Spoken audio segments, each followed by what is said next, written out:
Gibbs, the next thing we got to talk about is this championship defense that Spotmeplzzz was running during the tournament. Can you explain Browns this dollar playbook defense? Yeah. Browns playbook. Browns playbook. Yeah, he's in the Browns playbook specifically, but you're going to be able to find it in any dollar formation that you find. So 3-2-6 dollar, you can see it. You could see it here in this formation as far as you take offense here. Yeah.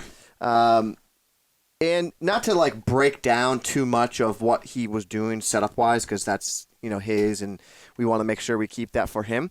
But we can kind of show you what made it so difficult for people to key in on Spotmeplzzz defense and why he had such a run and why he shut people out like guys like Monsta.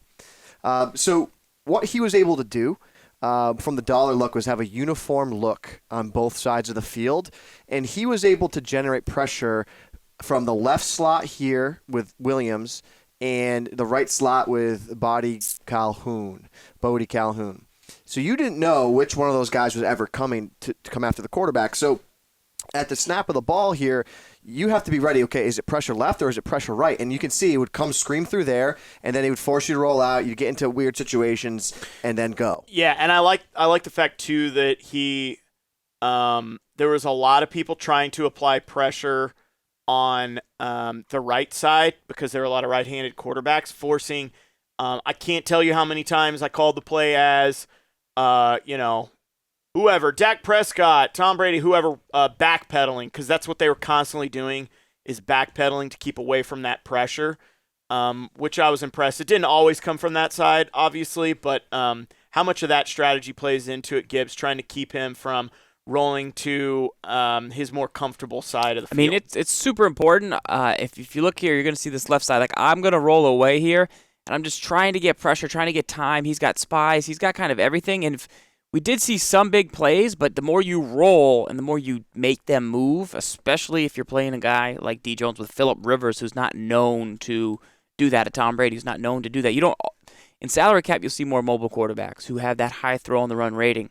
But in the base teams, you're going to see guys like Matt Ryan, and they might not be able to roll quite as well and get out, and they're going the wrong way, and then they got to throw on the run. You see that red throw on the run, that means you lost. Well, not just that, but you pay a penalty. Yeah, and you have to play, like, you have to spin around. That's like a full animation to spin around and then turn back around to get set. So it's literally a slower process to try and get into a position where your feet are set when you're going the opposite side of your natural. So if you're basically having to run left with a right-handed quarterback, that's much more difficult. And I saw that a lot during the tournament is these guys sending pressure to not his blind side. And one thing to his face that Spotme did really well was he sent the pressure both ways. So if you look up here on the game, you're going to see the blitzer, now that I think it's coming left or now that I think it's coming right, they actually send it both ways, and it can get in and actually take you out. So, and then if they block a halfback, one of those guys will still come in. So it's a whole mind game that Spotme was playing. He set it up really well.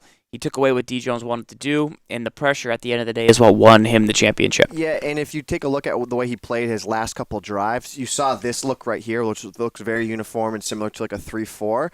But you have all these corners on the field for extra coverage, and then he took advantage of Khalil Mack. So one thing he was doing, a crash out here, and this is something specific, so snap the ball. Here, and you're going to see he would see the one-on-ones on the outside. You'd have the guard, the two guards in the center. They would kind of like, who do I go after? And they'd go after the center, the D tackle directly over the center. And then you'd have both of your D ends, your book ends after the quarterback at one-on-one, and that's where you saw Khalil Mack. So take a look at the D ends here. So this was great coverage defense from Spotmeplzzz. So here's that uniform look. It's the same formation, which he's sending pressures from. But take a look. The tackles, 77 and 61. So Solder and Cannon are now matched up one-on-one. So when you get in coverage situations, and you got a high-rated guy like Khalil Mack, he doesn't move, he wins one-on-one, and then all of a sudden you got to get rid of the ball. So when he was up by 14, or was it 17, or whatever, 17-3, late in that game, he said, okay, I'm not going to send pressure anymore. I'm just going to play this coverage. I'm going to make him throw into coverage, but I know that I have the dogs up front to help me win those one-on-one battles. Right here, again, like you see it, like it was just phenomenal defense, amazing preparation, understanding the game, understanding situations, and, just high level Madden, and it was great to see it from Spot Me Please.